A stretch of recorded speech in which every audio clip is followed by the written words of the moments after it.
Amém. Boa noite. Graça e paz.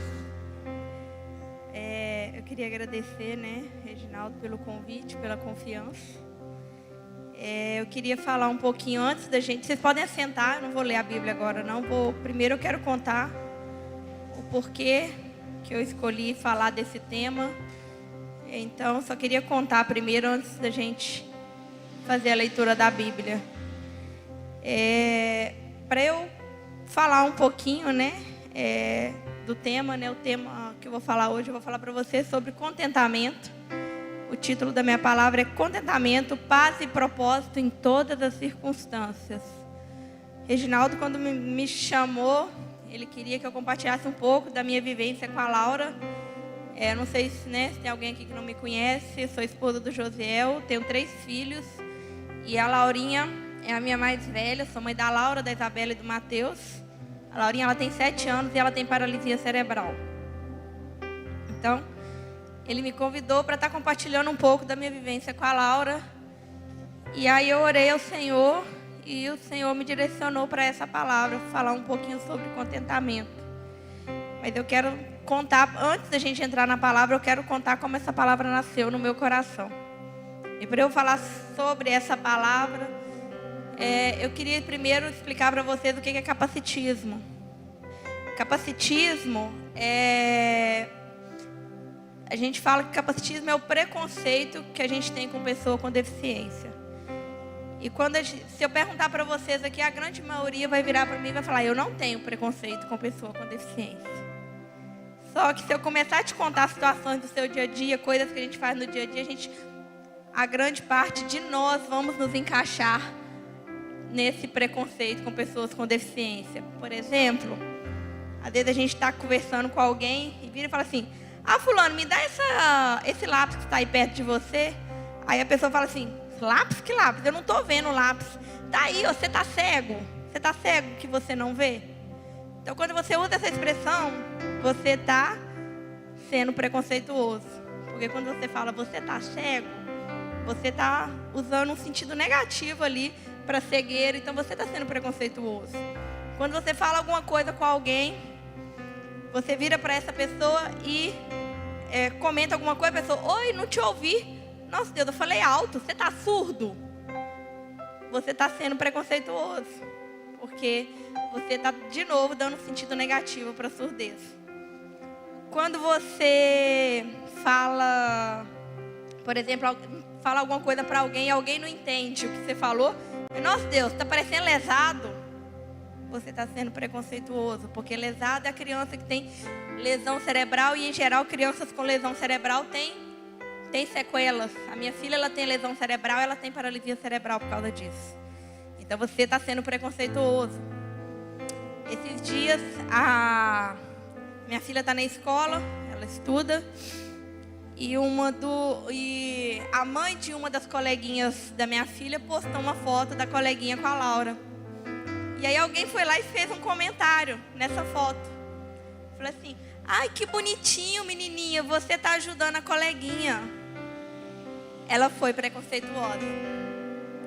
Porque na foto, as duas estavam tirando uma foto abraçadas, lindas, sorrindo.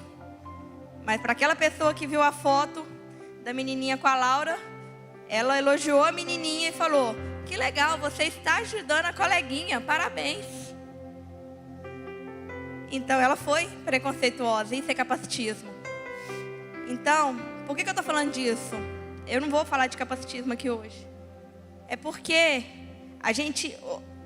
o capacitismo é a gente achar que a pessoa com deficiência ela é inferior a nós.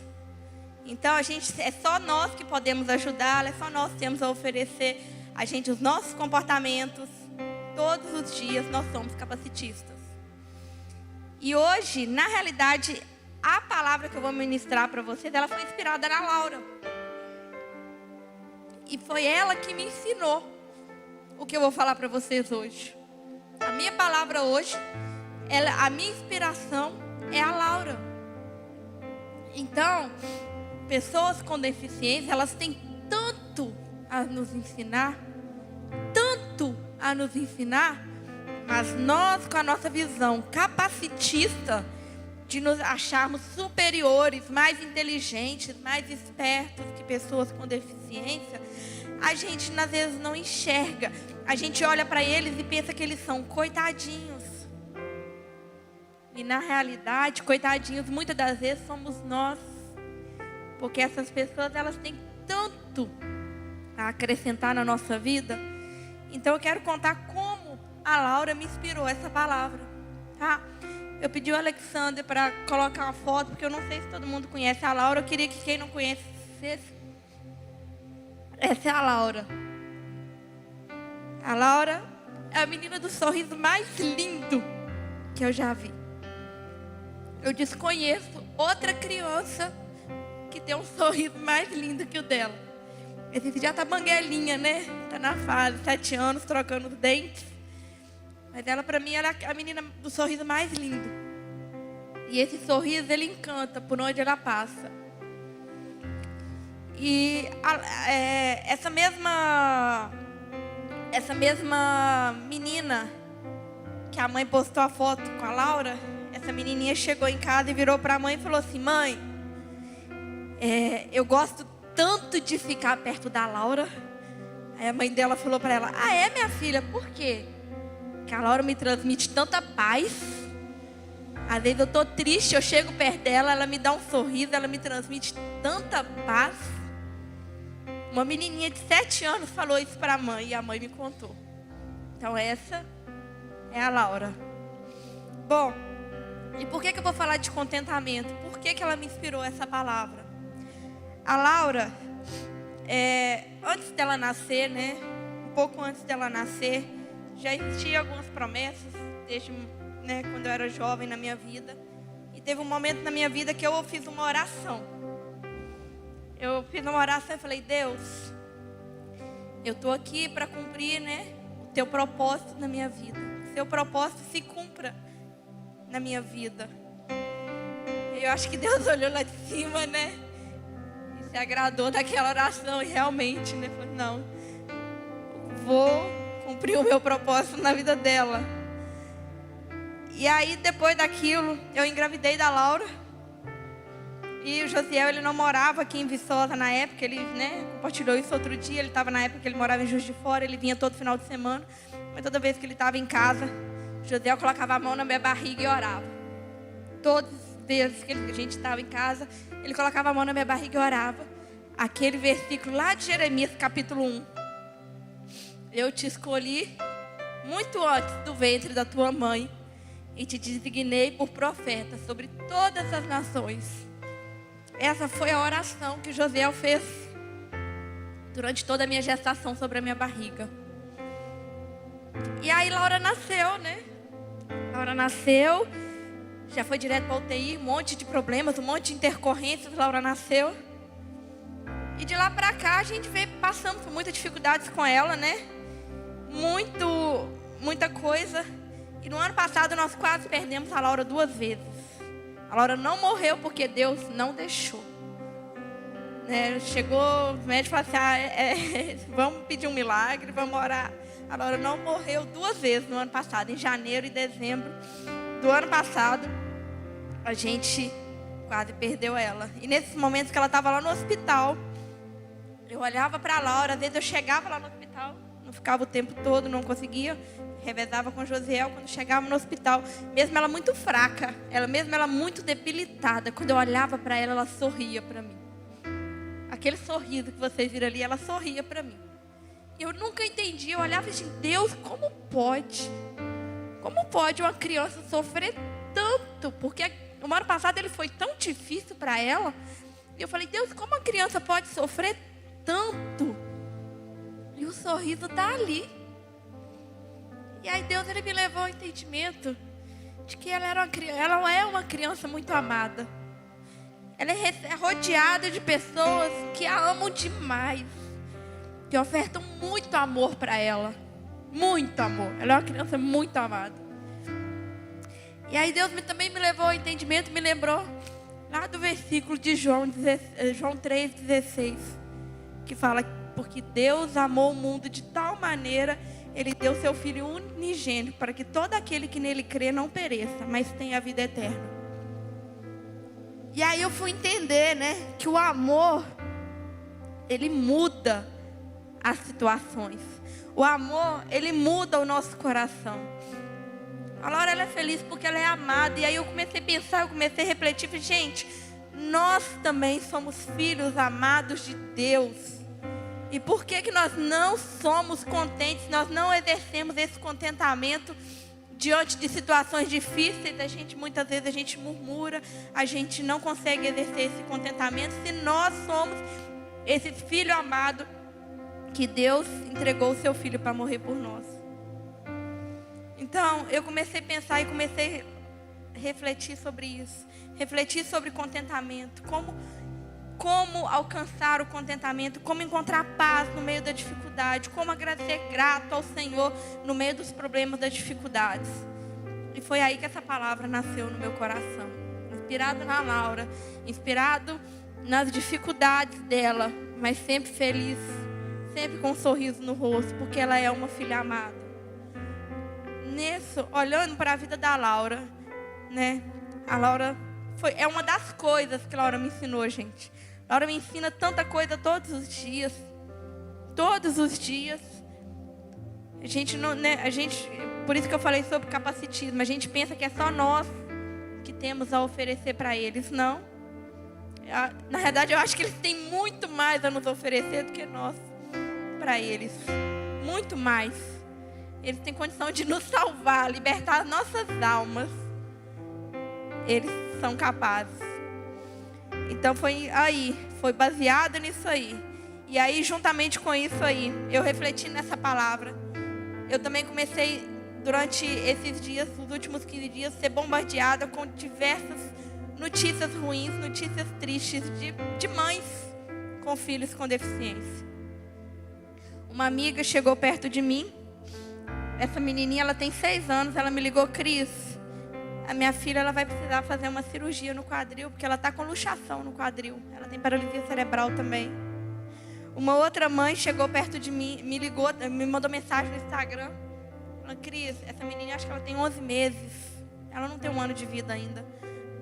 Cris, fizeram a tráqueo na minha filha, a traqueostomia, que é um buraquinho aqui, porque ela já não estava conseguindo respirar mais, estava convulsionando muito.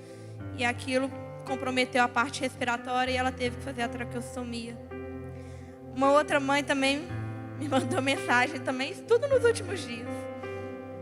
Ela falou, Cris, a filhinha dela tem 7 anos, da idade da Laura, também tem paralisia cerebral. Ela foi fazer a gastrostomia, que é um buraquinho no estômago para ela se alimentar. E aí nesse processo, que é um processo relativamente simples, ela teve uma parada cardíaca e teve que ser entubada. Uma outra menininha também, essa adolescente,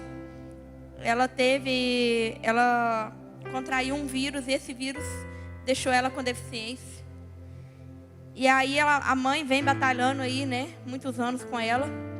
E esses dias ela fez um exame e descobriu que o vírus ainda está ativo no organismo dela.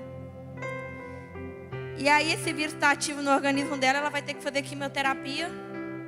E a quimioterapia coloca em risco a vida dessa criança, dessa adolescente. Os avós do Josiel, esses dias, está com um filho internado. Osias, também conhecido como Tata, tem paralisia cerebral. Está lá entre a vida e a morte. E está lá internado, entubado no CTI. As notícias, cada uma pior do que a outra. Todo dia o Belotim piora um pouquinho. Olha lá. Por que eu estou falando isso? Porque essas pessoas, né? Aqui eu só citei casos de pessoas com pais, famílias que têm filhos com deficiência. Mas é claro que existem outras pessoas que também têm causas, têm uma enfermidade, lutam contra uma enfermidade a vida inteira.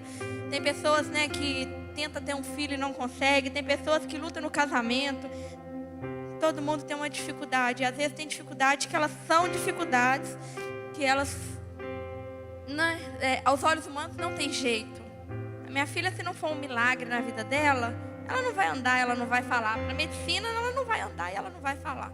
Eu creio no milagre de Deus na vida dela, mas se não for um milagre na vida dela, ela não vai andar e ela não vai falar. Para a medicina não tem jeito. Tá? Eu creio no milagre na vida dela, mas se não for esse milagre, não tem jeito. E como eu vou viver? Como nós, citei esses pais, essas famílias, famílias atípicas que a gente fala, como essas famílias vão viver. Vão viver sempre chorando, sempre se lamentando. Como encontrar paz em meio de uma situação difícil e irreversível. Como? E aí, é isso que eu vou falar com vocês hoje. É sobre isso que a gente vai falar. Depois de feita a contextualização aí, né? A gente vai ler o nosso texto. Aí, que está lá em Filipenses, capítulo 4, versículo 3, do 4 ao 13. Reginaldo falou que vai ser feita a leitura em Libras, não é isso, Reginaldo? Acho que já tem voz, né? Então a gente vai assistir a leitura, tá? Filipenses, capítulo 4, do 4 ao 13.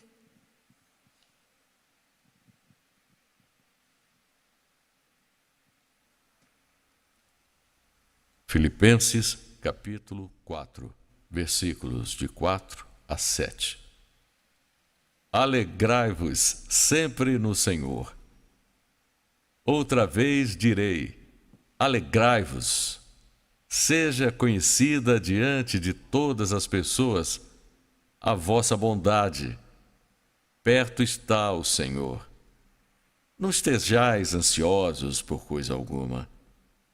Antes, em tudo, sejam os vossos pedidos conhecidos diante de Deus, por orações e súplicas, com ações de graças, e a paz de Deus, que excede todo entendimento, guardará os vossos corações e os vossos pensamentos em Cristo Jesus.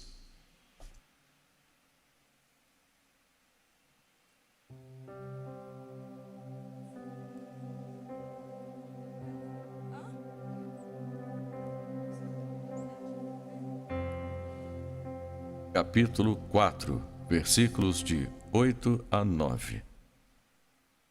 Finalmente, irmãos, tudo o que for verdadeiro, tudo o que for honrável, tudo o que for justo, tudo o que for puro, tudo o que for amável, tudo o que for bom, se há alguma excelência, se há algo para ser louvado, nessas coisas pensai. As coisas que aprendestes, recebestes, ouvistes e vistes em mim, estas fazei, e o Deus da paz estará convosco.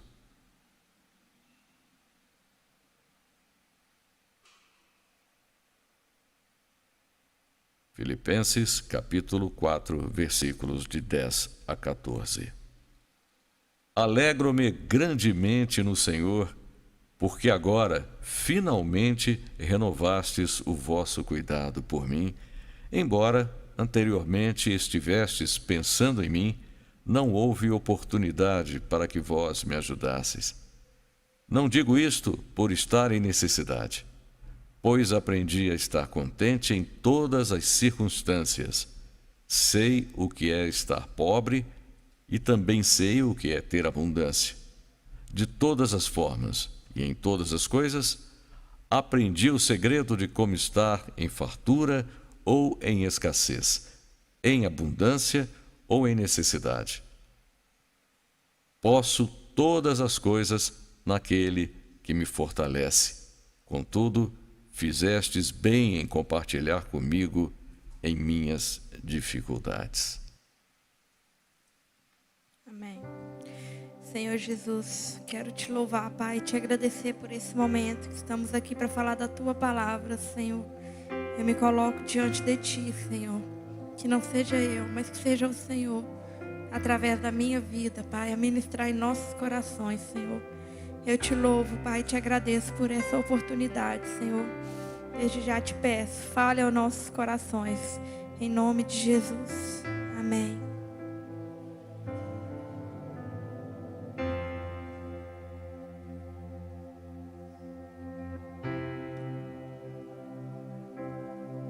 E me deres gozar, se dor a mais forte sofrer, ó, seja o que for, tu me faz saber que feliz com Jesus hei de estar. Sou feliz com Jesus. Sou feliz com Jesus, meu Senhor. Embora me assalte o cruel Satanás, me ataque com vis tentações,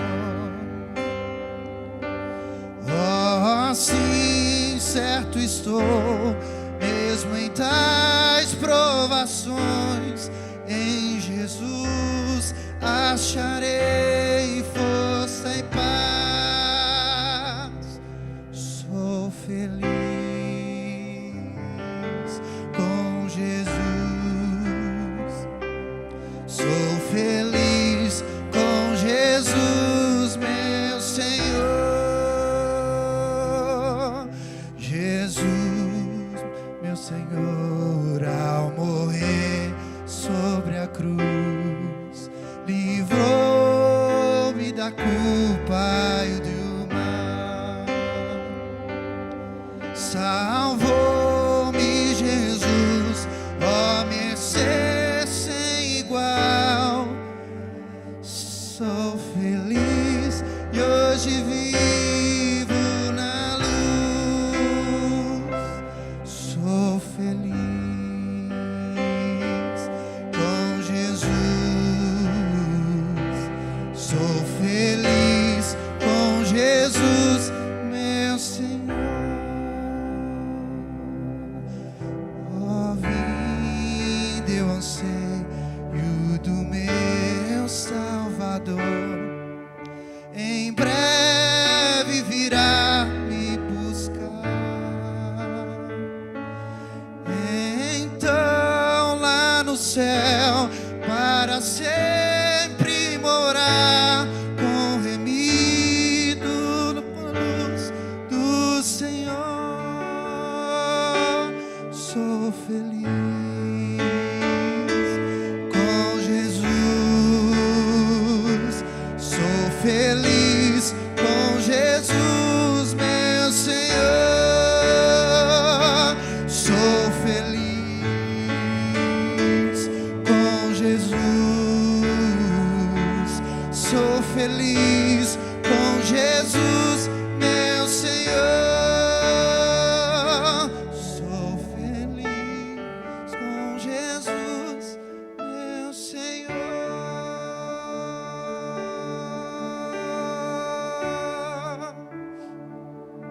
Amém. Até o final dessa palavra a gente vai entender onde, quando essa canção surgiu, como essa canção surgiu.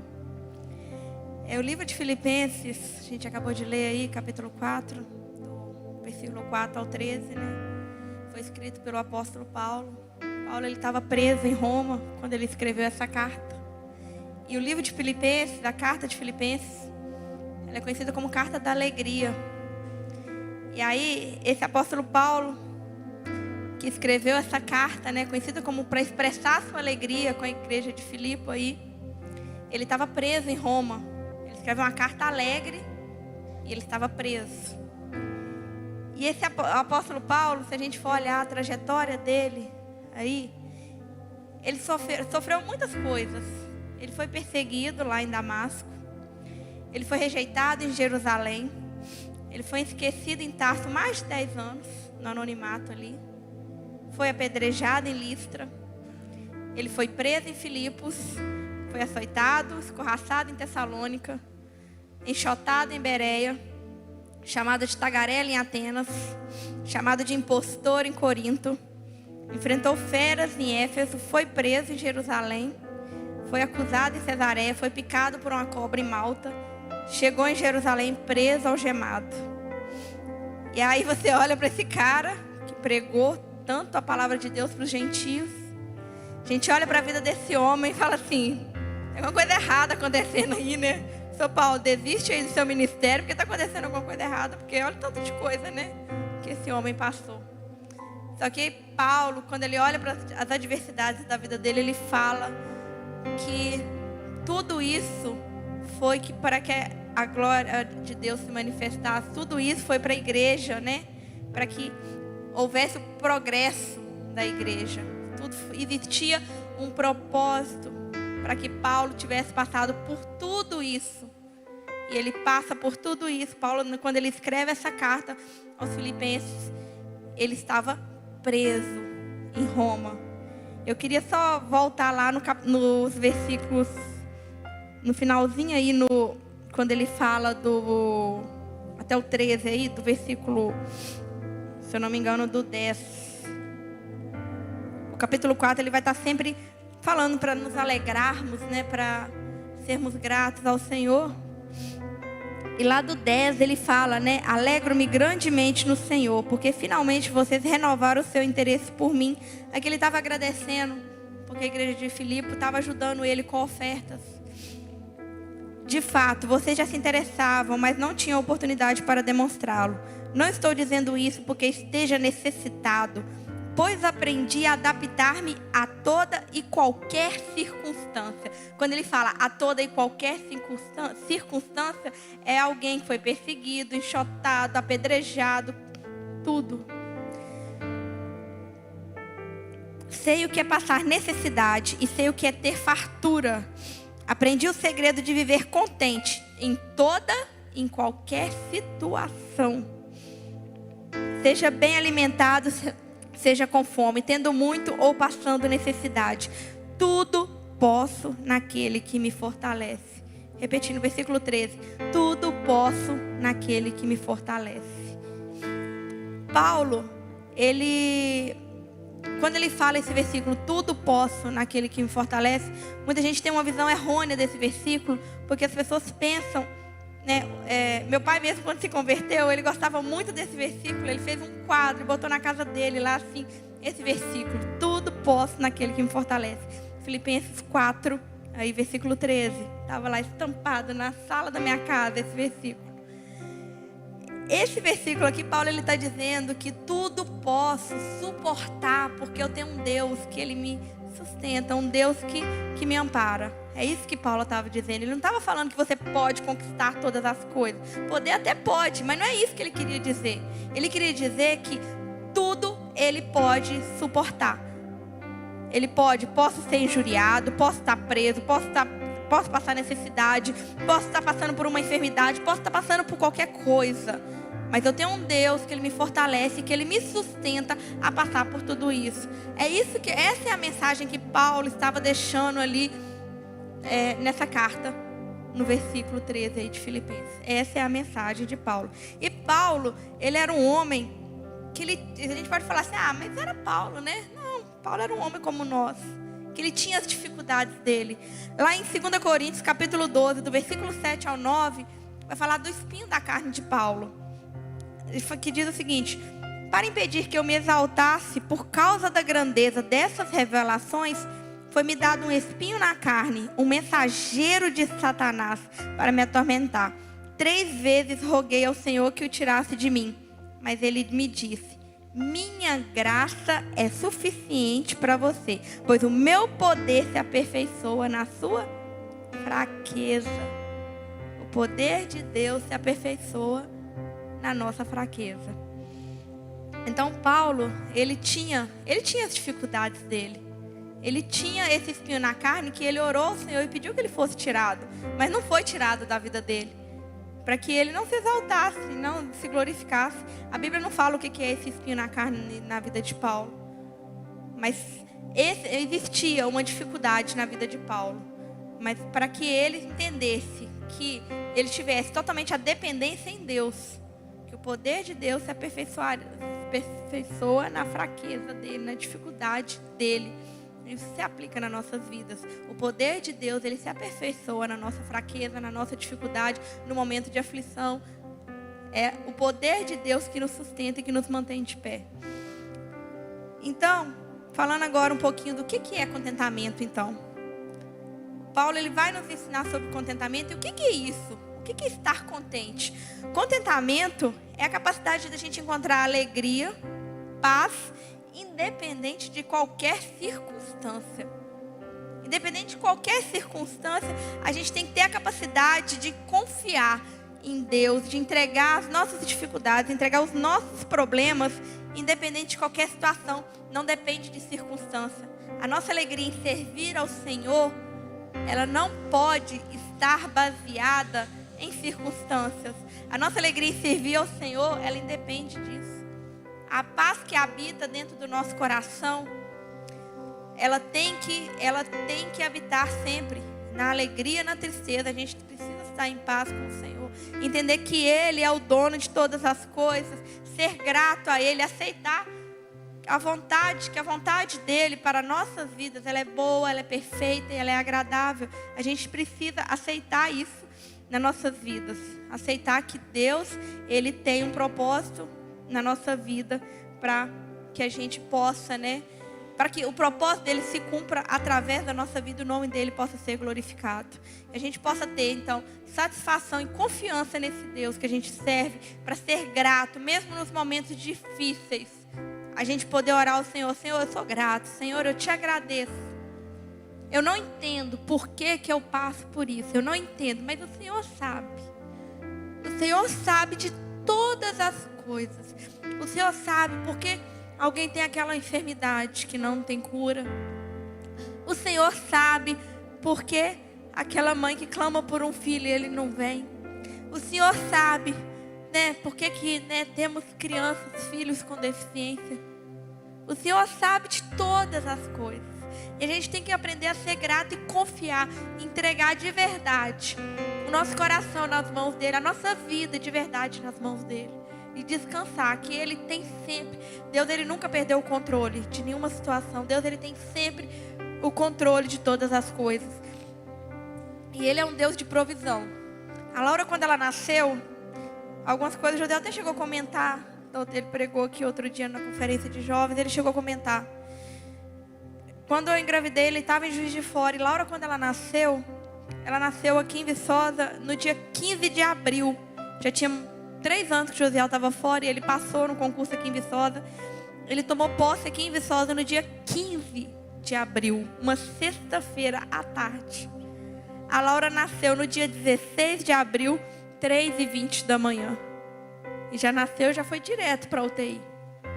Então Deus, Ele é um Deus de provisão, gente. Por mais que a gente passou por tudo que a gente passou com Laura, a gente experimentou tanto milagre, tanta coisa que Deus, Ele nos sustentou. Eu fico imaginando quando eu olho para trás, quando eu engravidei, Josiel estava em Juiz de Fora, sem nenhuma perspectiva de voltar para Viçosa. Nenhuma.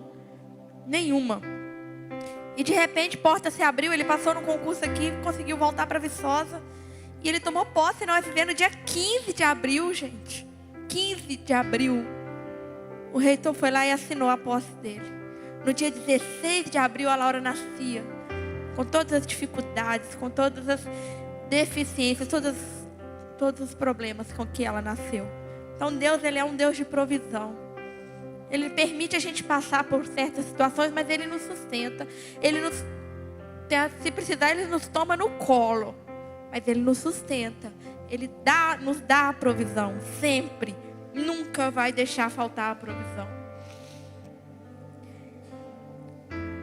E aí eu queria compartilhar com vocês alguns princípios para a gente conseguir alcançar esse contentamento. Algum desses princípios, o primeiro deles que eu coloquei aqui é desapego material. Nós vivemos num mundo que a gente está sempre na busca desenfreada pela felicidade. A gente está sempre em busca de ser, ter ou conquistar. E infelizmente isso entrou também dentro da igreja. Para eu ser feliz, eu preciso ser alguém de destaque.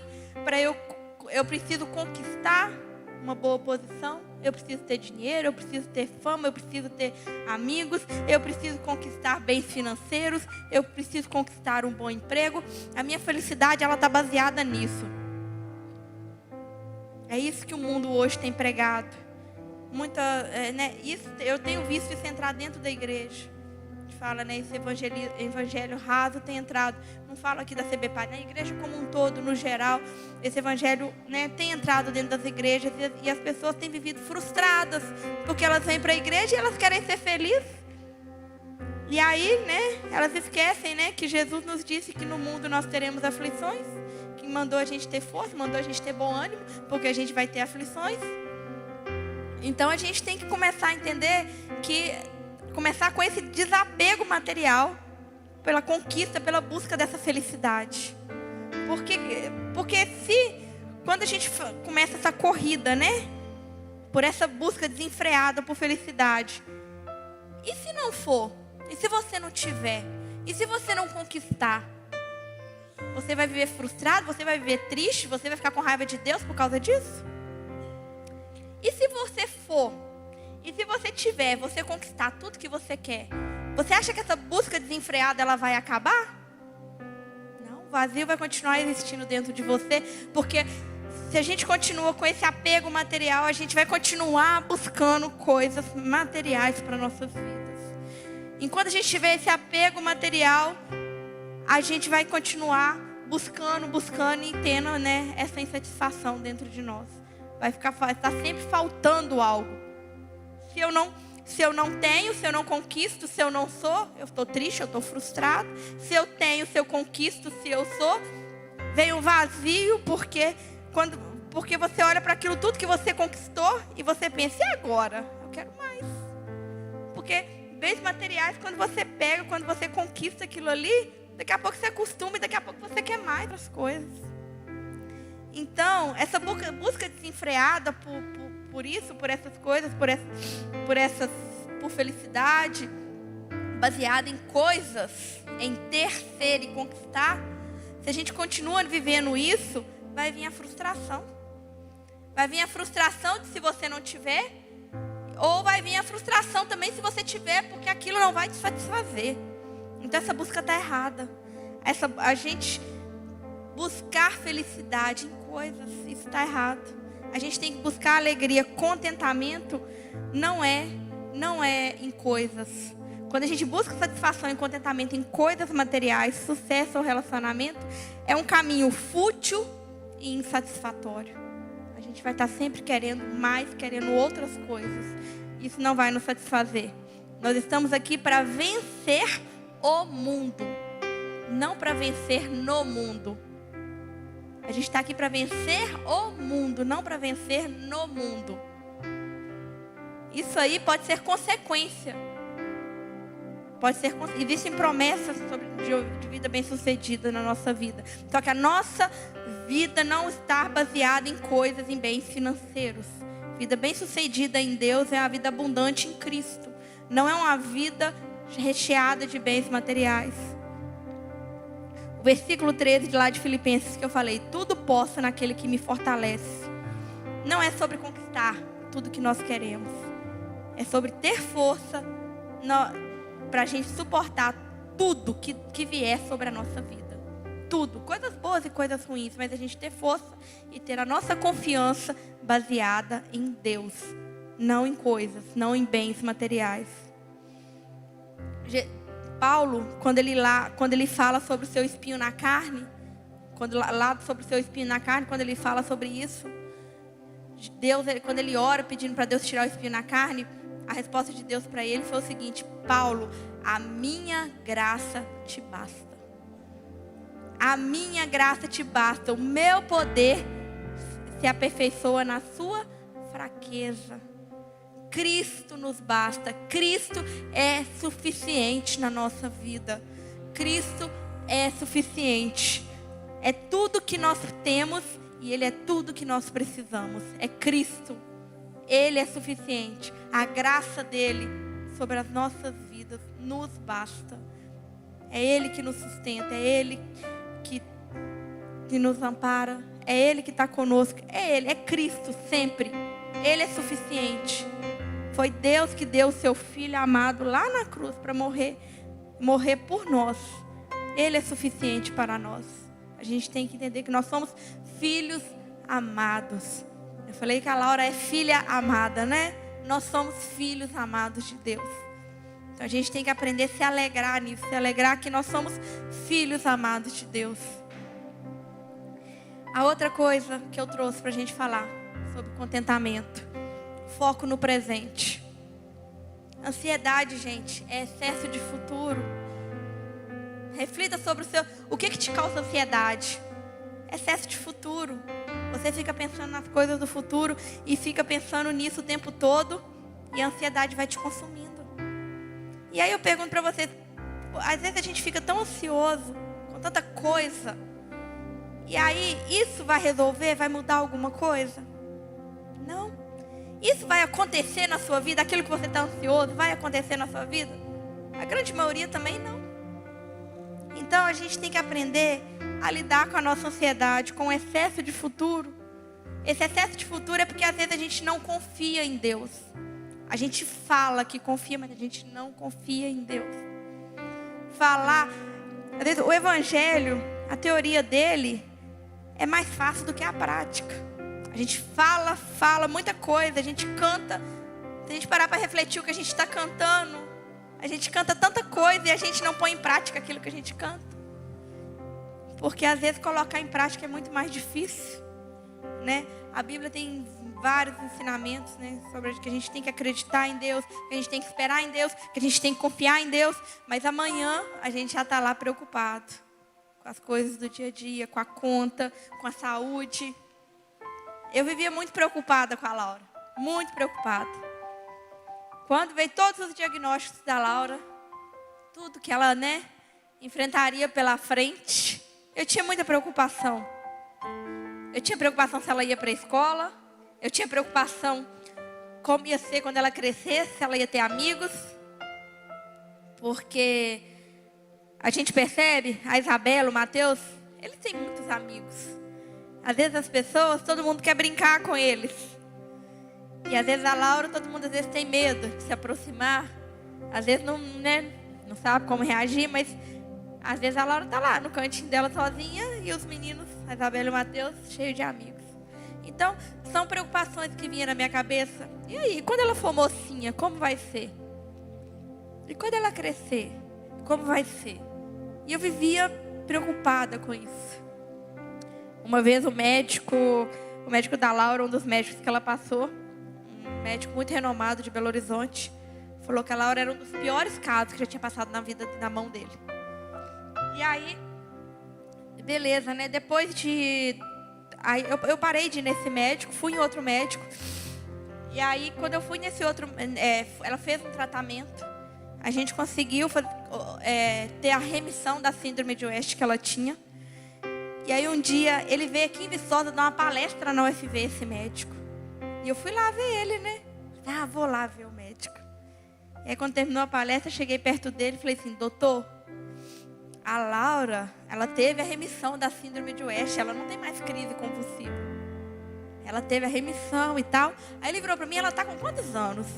Eu falei, 3 anos. Ele falou assim, mas pode prestar atenção que agora que as crises convulsivas voltam com força.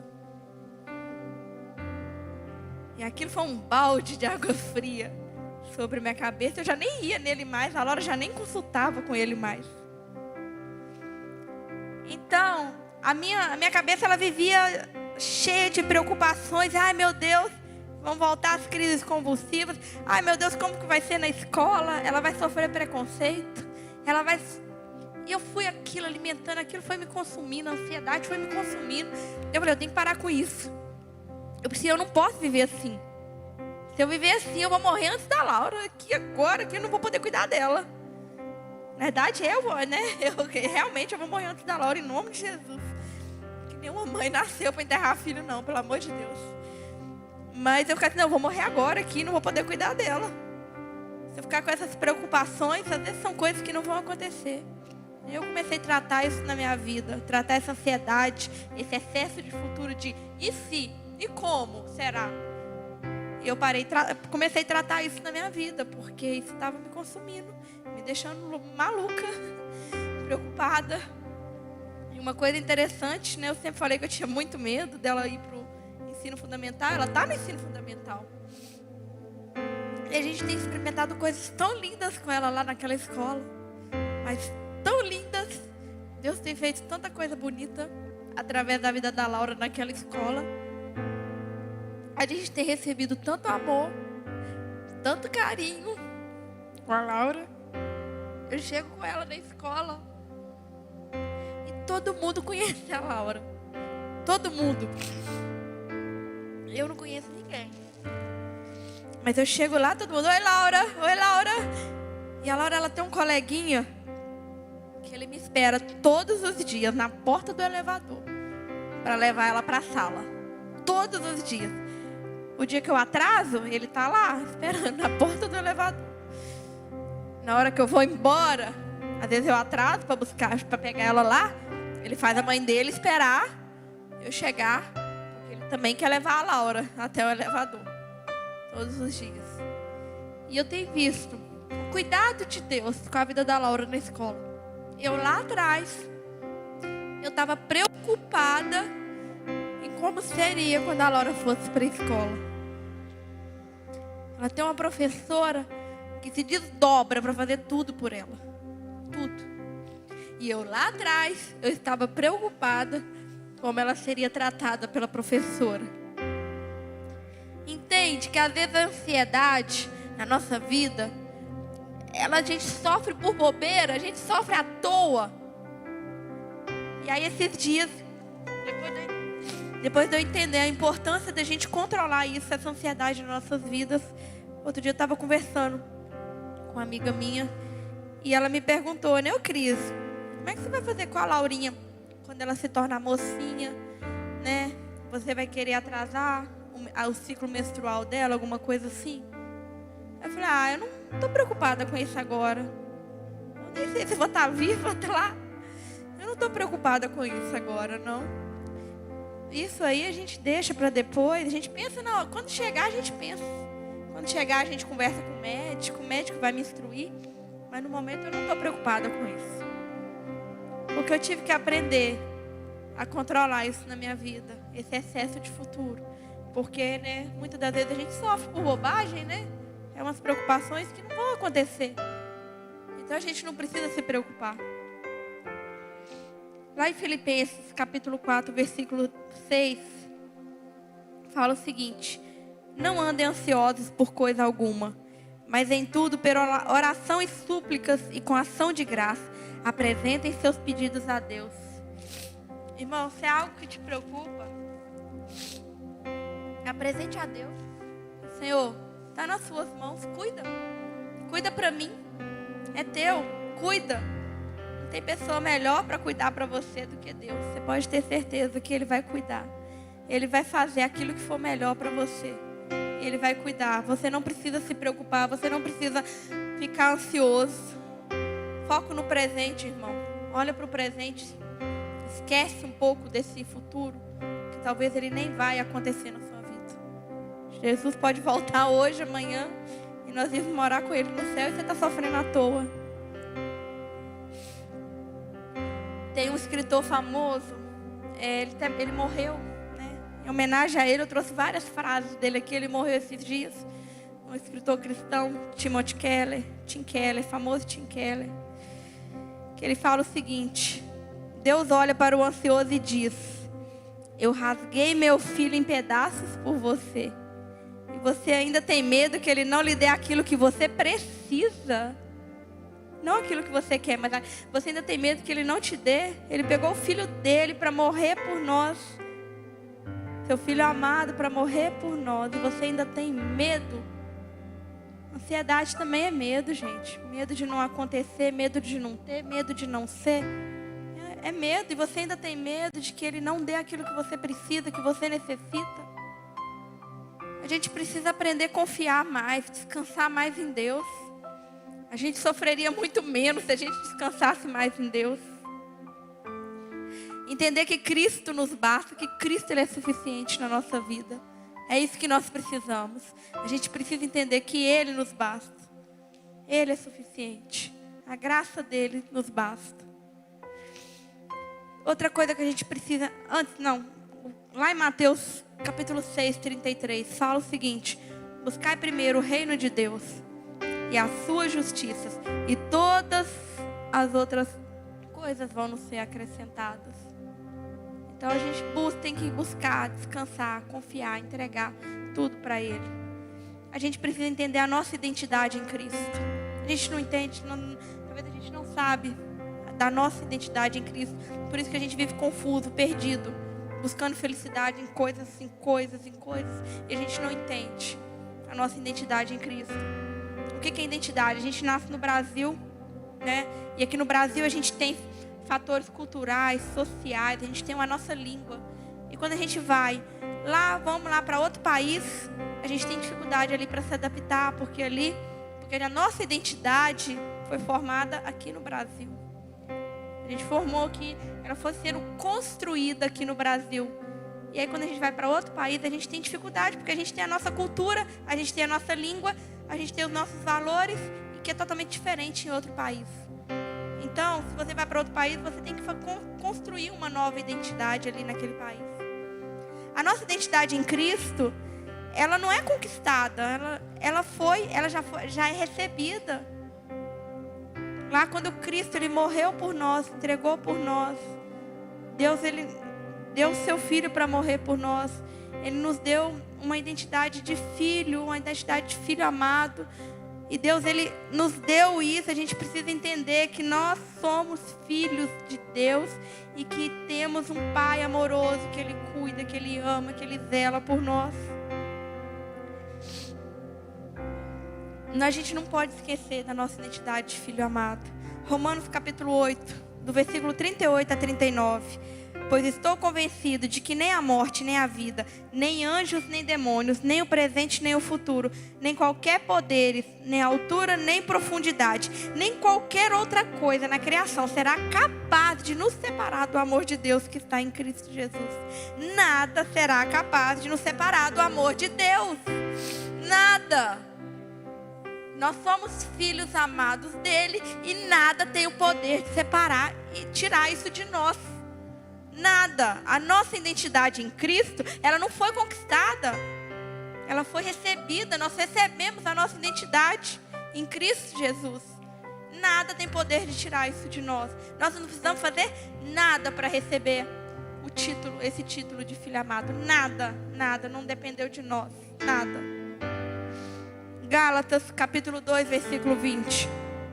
Fui crucificado com Cristo. Assim já não sou eu quem vive, mas Cristo vive em mim. A vida que vivo no corpo, viva pela fé no Filho de Deus, que me amou e se entregou por mim. Jesus, Ele nos amou e Ele se entregou para que nós pudéssemos estar aqui hoje. A nossa vida não pertence a nós. E é por isso que nós sofremos. Porque a nossa vida, a gente quer que a nossa vida seja nossa, que as coisas aconteçam do nosso jeito, mas não é do nosso jeito. Porque a vida que a gente vive pela fé no Filho de Deus. Cristo vive em mim. A gente canta essa música, a gente canta esse louvor. Cristo vive em mim. Já estou crucificado. Eu não posso cantar, gente. Quem canta é meu marido, eu não canto nem no banheiro. Mas a gente canta isso. Se é Cristo que vive em nós, por que tem que prevalecer as nossas vontades? Por que a gente esquece disso facilmente quando as nossas vontades elas não são satisfeitas? Não somos nós que vivemos em nós. Se é Cristo que vive em nós, a gente tem que viver para Ele, para que a vontade dEle seja feita na nossa vida e que o nome dEle seja glorificado através de nós. O item 4. Tentando caminhar para o final. Existe um propósito. Sempre. Existe um propósito. Tudo que a gente passa tem um propósito de Deus na sua vida. Sempre. Quando eu entrei na UFV, assim que eu ingressei no UFV, eu comecei a trabalhar com um projeto de Libras. Eu assumi a coordenação de um projeto de Libras e fui coordenadora desse projeto por muitos anos. Ali. Eu sempre tive empatia pela causa. Mas eu não tinha como sentir a dor da causa. Não tinha como sentir a dor. A dor de ter alguém na família, um filho com deficiência, eu só vim sentir depois que eu tive a minha filha. Então eu só posso compreender quem está sofrendo com isso. Eu só posso sentir a dor do meu próximo porque hoje eu sinto. Antes eu tinha empatia. Eu trabalhava, eu ajudava na divulgação da Libra. A gente tinha um projeto bem grande na época lá dentro da universidade. E a gente fez várias ações ali para tentar divulgar, difundir a Libras, levar a Libras para as famílias. A gente fez isso durante muito tempo aí. Eu trabalhei muito tempo com isso. Mas eu não sentia a dor das famílias de ter um filho ali solto. A dor eu só vim sentir quando eu quando eu tive dentro de casa a minha filha. Aí sim eu fui entender a dor daquelas famílias. Só aí que eu consegui sentir aquela dor. Propósito, irmão. Tudo é propósito. Tudo que acontece na sua vida tem um propósito. Entenda isso. Tudo, sempre. Tim Keller também tem uma frase muito bacana sobre isso. Deus, Ele não nos dá tudo aquilo que pedimos. Deus nos dá tudo aquilo que pediríamos caso soubesse tudo aquilo que Ele sabe. Vou repetir. Deus não nos dá tudo aquilo que pedimos. Deus nos dá tudo aquilo que pediríamos se caso Ele soubesse. Se a gente soubesse tudo aquilo que Ele sabe. Eu orei lá atrás, né? Pedindo a Deus para que o propósito dele se cumprisse na minha vida. Falei, Deus, cumpra o seu propósito na minha vida. Eis-me aqui, Deus. Só que se Deus tivesse me contado o meio de toda a história, do que eu ia passar, de como seria, se Deus tivesse me contado o meio, eu confesso para vocês que eu tentaria convencer a Deus a mudar de ideia. Confesso. Jesus orou lá na cruz, né? Deus, se possível, afasta de mim esse cálice. Mas se não for, que seja feita a tua vontade. Eu confesso para vocês que se eu soubesse o tanto de sofrimento que a gente passaria, eu também teria tentado convencer Deus. É claro que a gente não vai convencer Deus, mas eu teria orado. Falei, não, Deus, pelo amor de Deus, faz comigo, mas com a minha filha não. Mas hoje, quando eu olho para trás, eu louvo tanto a Deus. Meu coração é tão grato por ter a Laura na nossa vida. Eu louvo tanto, eu glorifico tanto a Deus pela vida dela na nossa vida. Eu tenho um orgulho tão grande de ser mãe daquela menininha. Eu ando com ela pela rua. Eu amo exibir a minha filha, né, como o meu tesouro mais precioso. Tenho um orgulho imenso de ser mãe dela. A Laura, ela veio para trazer cura. Ela veio para me curar. Eu estava morta e a Laura veio para me curar. Ela veio trazer cura para minha vida, para o meu interior. Eu tenho um orgulho imenso. E hoje graças a Deus, que Deus cumpriu esse propósito nas nossas vidas, na minha vida e do Josiel. Graças a Deus. Porque é o que eu falei, se eu soubesse do meio, eu teria desistido, eu teria pulado fora. Eu teria falado, não, Deus, eu não quero o seu propósito na minha vida. Mas agora, quando eu olho para trás, eu entendo que a vontade de Deus, ela é boa, ela é perfeita e ela é agradável. Sempre, sempre, sempre, em qualquer circunstância. Eu estava doente, a Laura me curou. De mim mesma, ela me curou. A Laura, ela alcança tanta gente. A Laura, ela prega sem usar palavras. Sem usar palavras. É tanta gente que é alcançada por essa menina, vocês não têm ideia. São tantos testemunhos que a gente ouve. Inclusive quando ela está lá dentro do hospital. São tantos testemunhos que a gente ouve que a gente nem tem como falar. O tanto que essa menina já pregou o Evangelho de Deus. Né? Quando a gente orou lá atrás, pedindo para ela ser profeta. Os outros a gente não orou não, tá, irmãos? Os outros a gente só falou, Deus, que venha com saúde. Que sirva o Senhor na sua casa. Mas profeta não. Chega. Tá bom, a Laura. E o tanto que essa menina alcança. Tantas pessoas que ela alcança. Vocês não têm ideia. João capítulo 9, do versículo 1 ao 3. Ao passar, Jesus viu um cego de nascença. Seus discípulos lhe perguntaram, mestre, quem pecou? Este homem ou seus pais, para que ele nascesse cego? Disse Jesus, nem ele, nem seus pais pecaram. Mas isso aconteceu para que a obra de Jesus se manifestasse na vida dele. Laura, quando nasceu, algumas pessoas alguns irmãos desconvertidos, que eu diria assim, né? Que não conhecem Jesus de verdade. Nos entregaram algumas profecias de que a gente estava em pecado, que era por isso que Laura estava assim.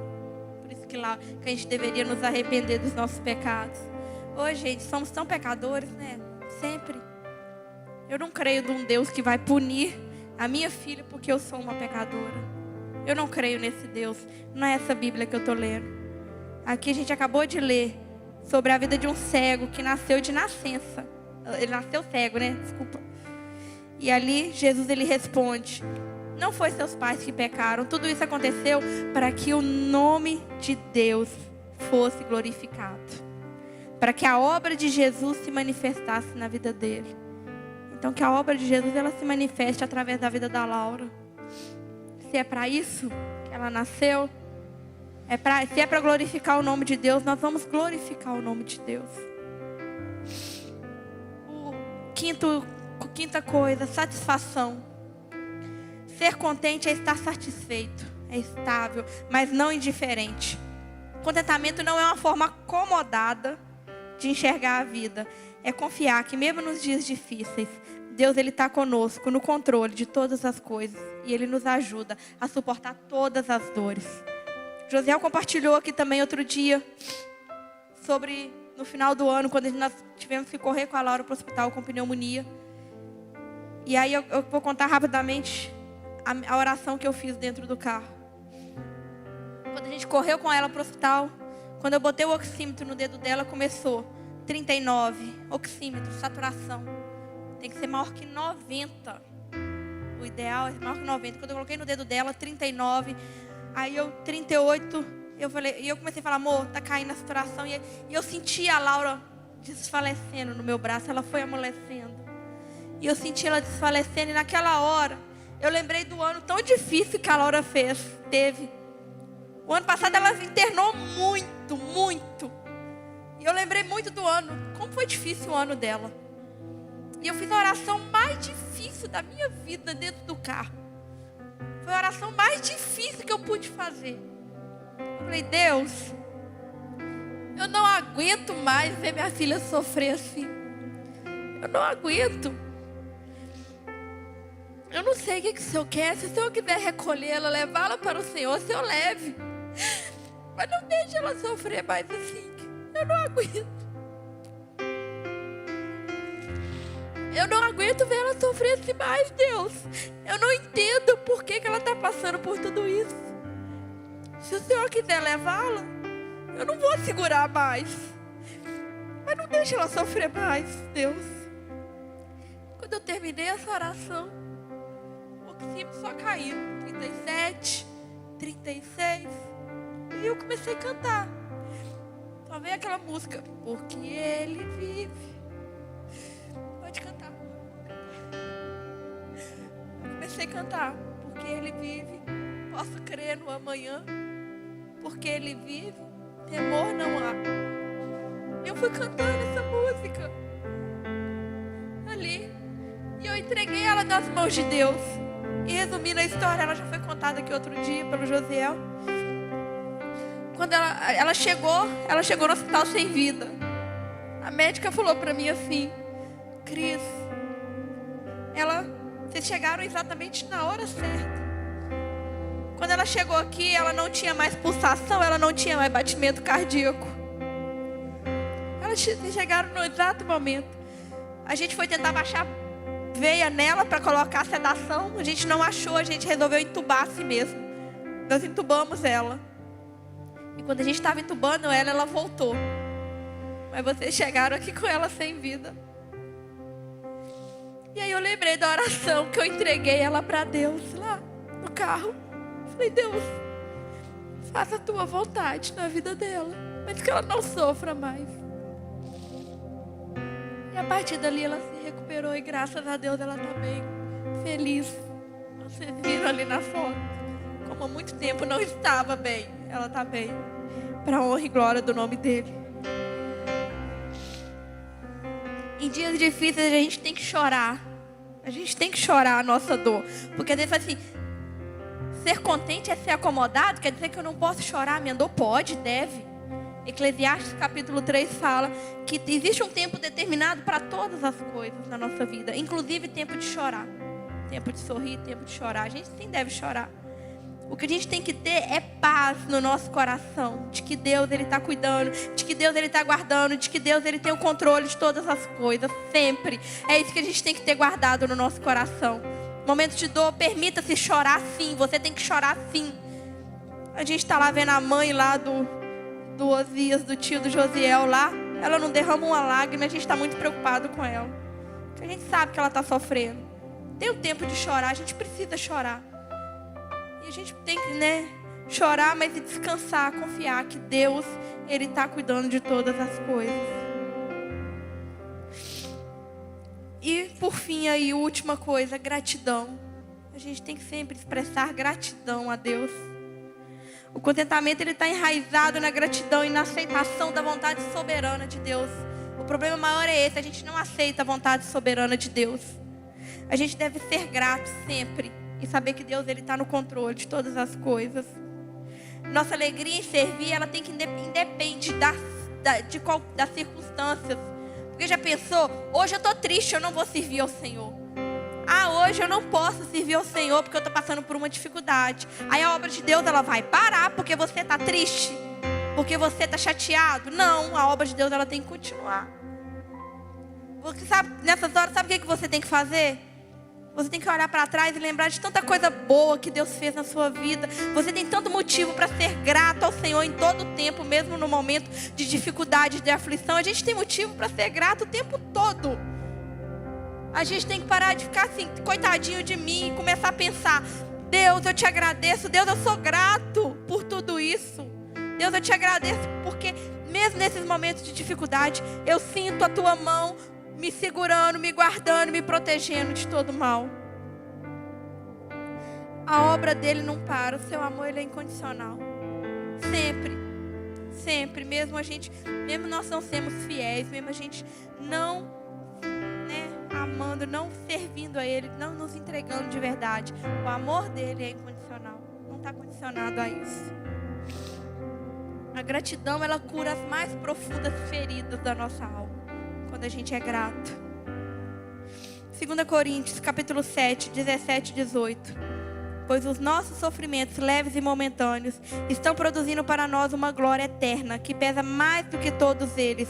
Assim fixamos os olhos, não naquilo que se vê, mas no que não se vê. Pois o que se vê é transitório, mas o que não se vê é eterno.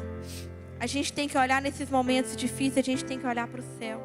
A gente tem que olhar para cima, porque isso é eterno. A gente tem que olhar para Jesus, a gente tem que aprender a ver, não aquilo que não se vê, não aquilo que se vê, mas no que não se vê. É acreditar mesmo, de verdade, em todas as coisas. Esse escritor famoso que eu falei aí, o Tim Keller, ele morreu com câncer no pâncreas. Ele estava com câncer no pâncreas desde 2020. Ele morreu, acho que semana passada. Tem poucos dias que ele morreu. Ele é um escritor famoso de vários best-sellers aí. E na hora da morte dele, ele fez uma oração. Ele pediu para ir para casa, porque os cuidados eram só paliativos, não tinha mais jeito. Ele já estava morrendo. Ele falou: eu quero morrer em casa. Ele pediu para ir para casa, para ficar com a família, com a esposa e com os filhos. E na casa dele, ele falou... Na hora de morrer, ele falou o seguinte: sou grato pelo tempo que Deus me deu, mas estou pronto para ver Jesus. Mal posso esperar para ver Jesus. Me leve para casa. Essas foram as últimas palavras de Tim Keller. E ele morreu. Ele morreu grato a Deus e ansioso para ir morar com Jesus na glória. Concluindo, contentamento ele é um processo contínuo na nossa vida. E Deus que está conosco em todas as circunstâncias. Seja grato. Descanse em Deus. Encontre paz em qualquer circunstância. Em qualquer dificuldade. Lembre sempre, existe um propósito para estar passando por isso. Existe um propósito. Talvez você não entenda, mas existe um propósito. Sempre. Cristo é tudo que nós temos. Cristo é tudo que nós precisamos e isso nos basta. Filipenses capítulo 4, 13 de novo. Tudo posso naquele que me fortalece, pois o seu poder se aperfeiçoa na minha fraqueza. E para a gente fechar, finalizar mesmo, que eu estou falando que eu estou fechando, eu quero contar a história da música que Josiel cantou no início. Horatio Spafford, ele era um advogado lá dos Estados Unidos. E ele tinha 5 filhos, um menino e 4 meninas. Em 1870 ele perdeu o filho. O filho dele teve uma febre muito alta e o filho dele morreu. E ele era um empresário, ele era um advogado muito bem sucedido. Em 1871 teve um incêndio muito grande em Chicago. E ele perdeu grande parte dos seus bens. Em 1873, ele iria para a Europa com a família numa cruzada evangelística. E na hora dele embarcar no navio, ele, a esposa e as 4 filhas, surgiu um compromisso, um imprevisto, e ele não pôde embarcar no navio. E a família foi para a Europa nesse navio. Depois de um tempo, chegou um bilhete para ele, assim, da esposa dele: salva sozinha. As 4 filhas dele tinham naufragado naquele navio. As 4 filhas, 226 pessoas morreram naquele naufrágio.